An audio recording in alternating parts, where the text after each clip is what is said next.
Hello everybody, thank you so much for joining me today. My name is Alexis. For anybody who doesn't know, welcome if you're new, or welcome back if you have been here before. I am the author of A Journey into Truth, Unveiling Life Secrets for Truth Seekers, and this book talks all about the last 6 years of my life, the adventures I've been on, like going into the jungle and doing ayahuasca, all of the spiritual teachers I've met, and some of the lessons and teachings I've learned from experiences and from other teachers. Here on Vibrate to Create, I talk about all things spiritual and metaphysical. I also talk about my own personal life experiences, the things I've experienced, and the awarenesses I've come to because of those experiences. I also make reaction videos to things like spiritual teachers, spiritual teachings, inspirational, sometimes funny videos. And I also make entrepreneurial videos letting you guys know how to self-publish your own books. So if you're interested in that kind of content, you can click the subscribe button and hit the notification bell to be notified of when I post new videos so you never miss a video. In today's video, I'm going to be sharing with you guys some of the tools that I've learned about as I've been on my own self-publishing journey and the things that are needed when you're going to be self-publishing your own books. This is not a comprehensive list. This is only a list of the things that I've discovered as I've been on my own publishing journey.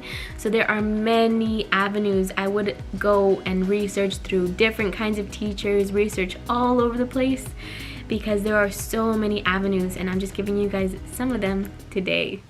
Now, first off, you will obviously need a place where you can actually write the book and format the template and create the margins and things like that. So for my personal journey, I used Word for completing the actual document. So I typed everything into my Word document, and then I actually formatted the book on my own. So I went through and researched all over the place, like how big the margins should be, how much space needed to be inside of the gutter, meaning how much space needed to go on the inside of the book so that the spine didn't take out from the actual words, or so that people could actually read it. And then I had to research like what goes in the header, where does the page numbers go, how to do mirrored pages. So it was a lot of work. That particular stretch of the marathon was pretty grueling. Like, I was sitting at the computer for days and days, and I was not even eating. I was just sitting there like trying to figure out how the heck to format this book. And I was in a bit of a time crunch at that period because my cover designer needed to know the page count so that she could make the spine and the back cover. And so I was like working nonstop trying to meet that deadline, trying to figure out how to get it all figured out. So I did get it figured out. So maybe in the future I will show you guys how to format your own book in Word document. There are also ways that you can pay for it. Obviously you can pay for it on, I'm sure, like you could look up in Upwork or maybe on Readsy. They would do formatting the interior. Except for me, I really wanted to learn how to do it on my own, and also I wanted to save some money because I had invested so much into it already. And I'm really happy I actually spent the time to figure out how to do it, because now I know how to do it on my own, and maybe in the future I could do it for others, or I don't know, but I'm really happy I decided on that. And when you're formatting also, like, you have to take into account of the front matter, the back matter. You have to figure out how the table of contents should look.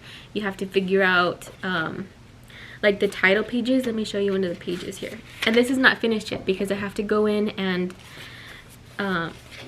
bring down the size of the lettering or the font because it's a little bit too big. So this is just an example, and it also has changed a little bit. Like, some of the words have changed. So this is a rough copy. This is the Amazon proof copy, so that's why it has this little line here. That's what it looks like when you get it. And so for me, I had to figure out how much space I wanted above the butterfly, between all of these, between the wording and all of this. And usually when traditionally publishing, all of the very first lines underneath the chapter are not supposed to be indented. And so, like, these are the little tiny things that you learn when you're self-publishing and you want it to look like a traditionally published book.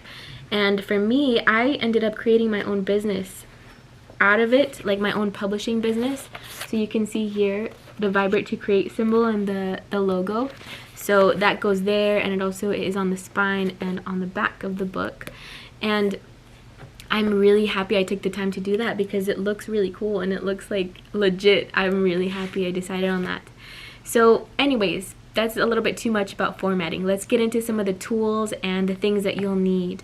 So the first one was the Word document or word processor, somewhere to write the book, somewhere to format the book. And then choosing which route that you want to go when you're actually deciding you want to format. Do you want to take the time, or do you have the money to be able to outsource those particular parts of the book? Now for me, I did it myself. The next thing that I learned about was Readsy, and there are many avenues to being able to find a cover designer, and this is one of the most important pieces of your book because it's the first impression that readers get when they see your book. And so you want it to look professional, you want it to look like intriguing, or something like someone is like, oh, that looks really cool, or to have a very, what is that word, endearing or engaging title and subtitle, something that lets them know about what the book is about.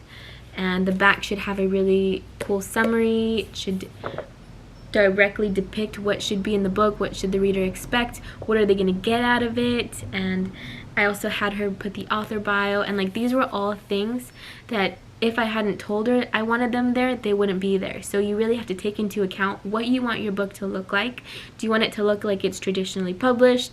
I would recommend that you don't do the cover on your own, even if you're really good with Photoshop, because sometimes it can be hard to be objective or to see what the reader would want. And so a professional or someone who is experienced in the business is going to be aware of the reader and aware, like they have a second opinion aside from the actual story. So my cover designer didn't even read the book. She doesn't know anything about what's inside of it, and so she had this kind of second opinion, second just about what does it look like.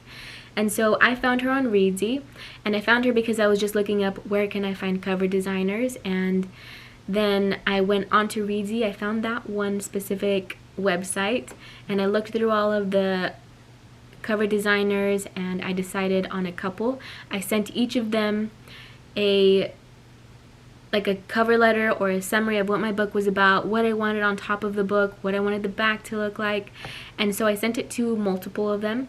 I got back quotes from each of them at varying times. Sometimes it took a day, sometimes it took a few days or weeks. And then through those quotes, I decided which one I wanted to go with. And I did get some that were a little bit less. So I got, I think, one that was about $400, and I got quotes that were like $4,000. So I think those were more people who actually illustrate and create the cover by hand. Cover designers, very important. You can find them all over the place. I would definitely research into the designer. What is their background? What are they good at? Are they in the genre that you specifically need them for? So if you're wanting to do a children's book and you reach out to a health and fitness expert who has only made covers for adult books about health and fitness, probably not the best avenue, probably not the best cover designer. And a lot of the times they'll have like pictures showing you their past books or past things that they've designed. And so I would definitely research, look into it. It's a very important part of your book. So I found mine on Readsy. I also found my developmental editor on Readsy. And on Readsy, you can find developmental editors, you can find copy editors, line editors, proofreaders. I mean, there's a vast array, and like I said, the formatting as well. Vast array of services that you can find on there by professionals, and still you want to look into their background and what they have done before. And from my book, I used a developmental editor. She gave me a lot of excellent advice and really helped to polish the book, helped to convey to the reader the way that I wanted my voice to sound. So, for example, I had a lot of quotes around certain words that I felt were not particularly, like, for example, I put good or bad in quotes, and that was because I was trying to convey that there is no such thing, and no such thing as good and no such thing as bad. But she was letting me know that when you add these quotes, it can come across to the reader as if it's sarcastic, or as if you're being like negative. And so she really took out a lot of the quotes inside of the book, and I think that really helped it to convey to the reader more of what I was trying to say. Like, that's just a small example. She also like suggested that I add an epilogue, and she suggested me to change the title of the book, and I think that was a really good call as well. So I said it used to be A Journey into Truth and then A Guide into the Heart of Truth for Truth Seekers. And she told me having truth inside of the title 3 times, I would consider shortening it. I would consider adding something a little bit different, something a little bit more intriguing. And I'm really happy I decided to go with the second subtitle, which is Unveiling Life's Secrets for Truth Seekers. I think it's a lot more intriguing and maybe more engaging for the reader. So I'm happy about that. I'm really happy I reached out to her, because the book would not have the same name as it does now. Developmental editing, any kind of editing, extremely needed, extremely necessary, especially like proofreading and things like that, because sometimes we don't understand how our voice is coming across to the reader, and so really understanding that is going to be very helpful for you, for your future author career and your future books. So I have learned so much in this process just by reaching out to editors and getting advice. So my advice came from Breezy, but there are many avenues. And then I talked about the logo, the little butterfly that I have as my logo for my publishing company. And that one I had designed by a graphic designer on Upwork. And this is kind of the same thing, where you reach out to them. So you create this little cover letter of what you're needing. You allow this to go out to other people who can fulfill those services. And then they will reach out to you, or you can reach out to others, and they'll let you know what they can do, what they offer. You can see their background, what they've done before. And my designer did such a good job, and it literally only took her like maybe 3 days, because she was really like on it and really organized, had really cool PowerPoints to give to me, and helped me to understand color scheme and to understand like the actual business. What is it wanting to what is it wanting to convey to the consumer? And so I'm really happy with that. And I found her from Upwork, and I'm sure, like I said, there are so many avenues that you could go if you want to find a logo designer, but that's the way that I went, and it was such a beautiful experience. I'm gonna be posting vlogs letting you guys know about that experience, so you can see a little bit of the development of the logo. But I would say if you're wanting it to look like a traditionally published book, you're going to want to have a logo or some kind of publishing company. That's what I would say. And we could definitely get all into business stuff like taxes and LLCs and sole proprietorships, but that's not this video. So when you have a book, you're a business owner. You have a product and you're selling it, and it's yours. You're the owner. You're the business owner, you're the seller. So if you've got a business, if you have a book. Marketing. Marketing is so important, because if people cannot find your book, nobody will read your book. And this is something I really had to learn about, something I really had to like step into my power and be like, this book is worth it. All the past 6 years of my life and all the things that the work that I put into this, all the time I spent writing it and finding editors and all the money I spent into it, is worth actually putting it out there so people can find it. And so it takes a lot of courage to really put yourself out there like that. But marketing is incredibly important. Now, for this marketing aspect, I mostly focus on Instagram and YouTube currently, right now. And for Instagram, my posts, you go into Canva, which is a app where you can create flyers, you can create posts, you can create thumbnails for YouTube, you can create like outro videos, all kinds of things. I would say Canva is an incredibly important toolkit for your business, and it is not free. There is a free trial period, but you do have to pay. I'm pretty sure it's about $12 per month, but I would say it's also very useful. And I also use it to make cover designs for my journals, and so even just that is very useful.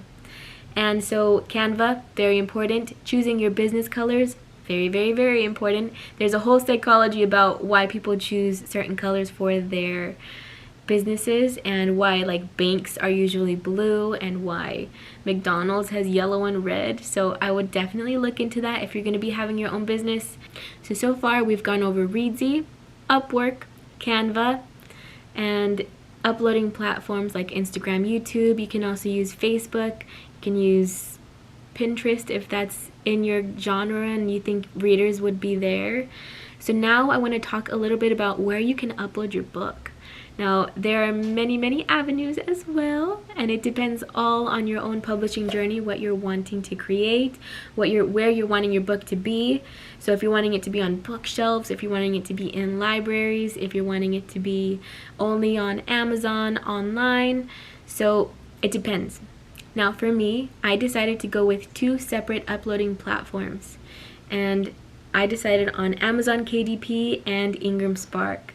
Now there's Ingram Spark, there's also like CreateSpace, and there's different avenues, and I have not particularly yet uploaded the book and actually seen the process of what it's like on the aftermath. So maybe I may update you guys on as I gain more knowledge on my journey as well.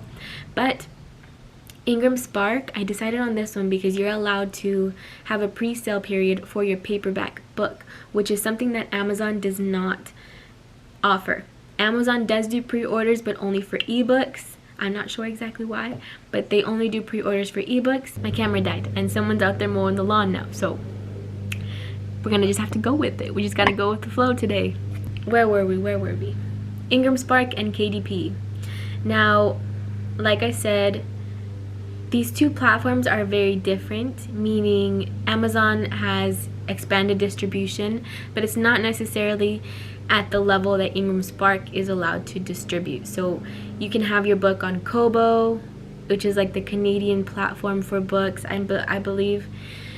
You can also have it on places like Apple Books. You can have it on bookshelves. If libraries are wanting to purchase your book, then they're going to need to go through Ingram Spark because they do not usually buy from Amazon.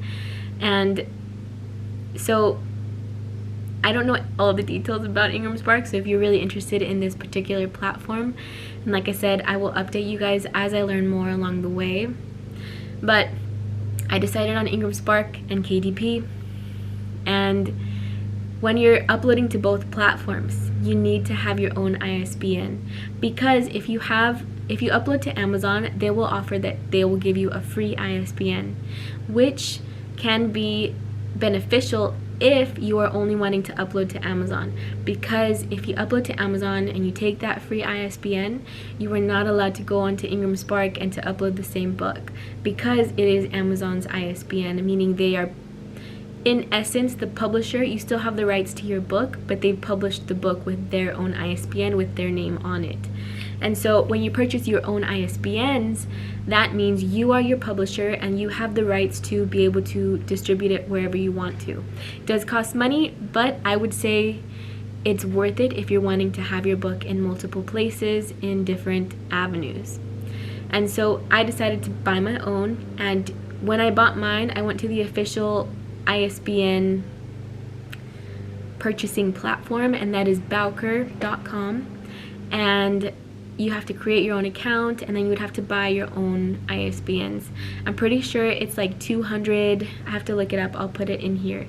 I believe it's like 260, 295, something like that, for a bulk amount of ISBNs. And that is for 10 ISBNs, and you can also buy them separately or individually, but those would cost you like $125 or something around there, which is definitely not the preferred route if you're wanting to have an ebook, an audiobook, a paperback, a hardback, different editions of your book. And so because every single one of these types of books need their own ISBN, and so my book will be an audiobook, an ebook, a paperback, and maybe in the future it could turn into a hardback. And so all those together is 4 different ISBNs, and so having those bulk amount is a good idea if you're wanting to go that avenue. And if you're wanting to be a publisher in the future and have your books in the future, it's just good to have those behind on hand. but it does cost money. And yeah, so Bowker is an important website to keep in mind if you're wanting to have official ISBNs. I don't know about like other websites where it's cheaper because I don't know how official that is. I didn't look into that specifically. I just went directly to the traditional, like, known source. So Bowker.com. Some of the authors that I really learned a lot from on YouTube, because I would type in on YouTube whenever I like needed to understand something, like if I needed to figure out how to format the book or how to market the book, I would look it up on YouTube and I would just learn from these teachers. So some of my favorite teachers are iWriterly, Bethany Atazadeh, I think that's how you say her name. Mandy Lynn is also very helpful, Natalia Leigh, and there's this guy who talks about Publisher Rocket. Now this guy, I have to type his name here because I don't remember his name, but extremely helpful because he talks about publishing low content books. And the reason I ended up learning about this is because I wanted to publish my journals, which are low content books. And so see here, I have the proof copy. This is not the complete copy, so it looks a little bit different now, but this is the journal. So there's different places in here, and I totally formatted this whole thing on my own as well. And so when I decided I wanted to make this, I had to really study and research, like, what did I need to do in order to publish this, in order to make this book successful, or to actually format the interior. So he was very helpful. This is what it is. This is what business is. It always starts somewhere. It always starts with searching, researching, understanding how, learning from people who already know how, learning from people who have a lot of knowledge. And so that's why I really liked learning from iWriterly, because she used to be a literary agent and she knows a lot about the process, about how to get book inquiries. And she talks mostly about fiction books, but I found it very helpful even for my nonfiction book. And she breaks down a lot of these topics, and so I really liked iWriterly. But so it is possible, guys. It is possible to learn how to do something. If you don't know how to do something, you can always learn. There is always room for growth. There is always room to understand something new, something more, and that is the best part of this being a business owner, is because it's just this uncovering of new, more, growth, expansion, understanding more, and then understanding more, and it just culminates into this big ball of knowledge that we didn't know when we began, but still open for even more knowledge to become an even bigger ball of bigger knowledge. So always stay open to more information, I say. That's what I say. So there are also aggregators like Draft2 Digital, where you can upload your ebooks and then it would put all your ebooks on all the publishing platforms for you, like the Apple eBooks, Google Books, I think that's a thing. But there's those, but they also take a portion of the actual sales, so you don't get the full royalty for your book. Also on Amazon, they take a royalty. Ingram Spark takes a royalty fee, and so it's like this balance of where exactly do you want to put it so that it can be the most beneficial to you. So definitely research and look into it. Amazon ACX is where you would put an audiobook. Now when we're talking about YouTube videos for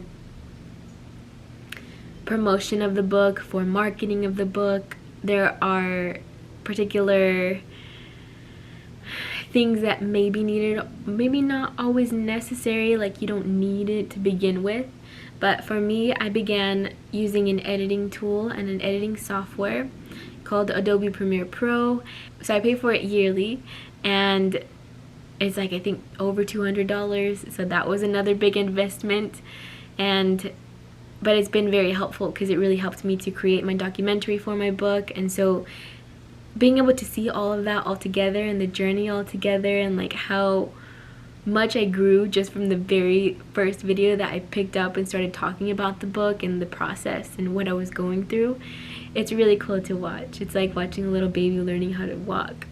And So if you're starting your book, I would say vlogging about it too is a really cool thing. It's like this little video diary of documenting the process of like, this is how things are going, and I don't know where the next step is gonna lead, but then finally at the very end you get to see the whole journey of where it all came from. So I'm really happy I did that. It was just a random idea I had. So if you're beginning your book, definitely think about that. So Adobe Premiere Pro I use for editing. So there are many editing softwares. Definitely research, learn about it, because once you begin with one and you start learning how to use it, it's very beneficial because you can start editing really quickly and you don't need to figure out how to use things. So choosing one and then sticking with it is very helpful. I chose Adobe Premiere Pro and I'm happy I did. If you're going to be making marketing ads for your book, something like Photoshop could be helpful, but you could even use Canva. And creating like mock-ups of your book, you can very easily use like templates in Photoshop, and that's why I'm really happy I decided on using Photoshop. So I had to pay for that as well. But like using the mock-ups, so they have templates that you can purchase, and then you would just change the images on the mock-ups, and then it would look like your book just in a beautiful, perfect little looking photo. And it looks very professional, it looks very polished, and people can be like, oh, this is a professional book, like I should look into this, I should learn about this book. So we talked about quite a lot of things. We talked about Ingram Spark, we talked about Amazon KDP, we talked about Publisher Rocket, we talked about Canva, we talked about Adobe Premiere Pro, we talked about cover designers and Readsy, developmental editors, we talked about all kinds of things. But there are so many things that I could talk about, and each one of these little avenues has so many things that can be talked about it specifically, so there could be like a video on every single one of these things. But I just wanted to give you guys a quick little overview, understanding some of the tools that are out there for you if you're wanting to self-publish your book, and to really understand the process, because it is a big process. Like people say, it's this marathon where you just gotta walk, and you don't actually know where it's gonna lead, but you gotta have faith and dream and believe in yourself, believe in your book, believe in your voice, and really step into your power and own it and say, I want to be a business owner, I want to be an entrepreneur, and nothing is going to stop me, and somebody is going to read this book, somebody is going to like this book, and even if there's critics, even if people hate this book, at least I was on the playing field. At least I heard this from Teal Swan. She talks about this like analogy for, you either have to decide if you want to be the people on the stands talking about the game, talking about the players and judging them and saying they shouldn't have done that or they should have done that, or you can be the person on the field who is actually playing the game.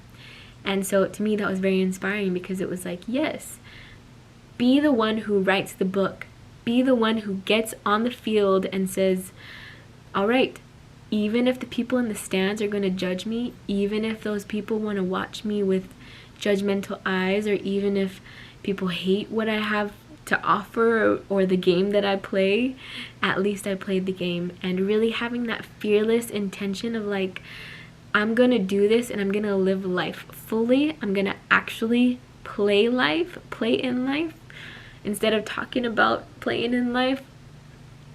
And really having that fearless attitude, I think, is what is needed when you want to be an entrepreneur, when you want to be a business owner, which you are when you become an author. So be fearless and learn. Everything begins somewhere. Every step that you take is going to lead to bigger pictures, and just really believing in yourself. I really believe in myself. I don't have anything to show for it yet, but I believe in myself.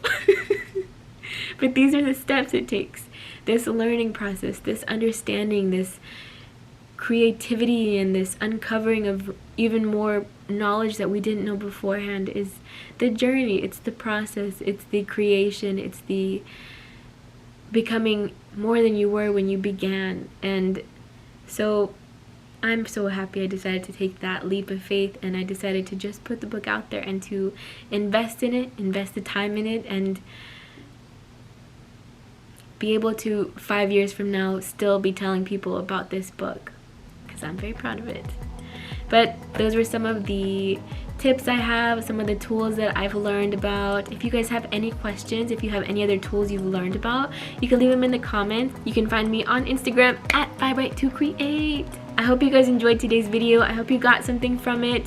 Like I said, if you have any questions, any comments, anything at all, leave them in the comments. If there's any other topics you'd like for me to talk about, please let me know, because I don't know what you want to learn if you don't tell me, so let me know. And I hope you guys have a good day. Thank you for joining me today, and I will see you guys next time. Bye.